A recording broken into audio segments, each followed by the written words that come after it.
En este proyecto Miró Ser Gomis, la luz en el taller del artista, lo que hemos hecho ha sido documentarnos, visitar el espacio, grabar. Yo in situ lo que he hecho es realizar varios bocetos al natural.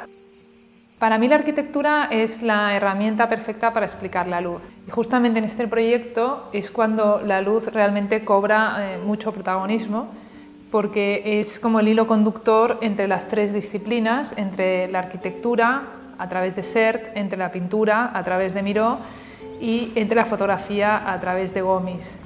Es un proyecto vivo que está todavía en marcha, ahora se presenta una primera parte y esperamos pronto poder hacer un proyecto expositivo, un proyecto físico donde se puedan ver las obras de Bea y también los audiovisuales que acompañan y de alguna manera dan contexto a todo este espacio.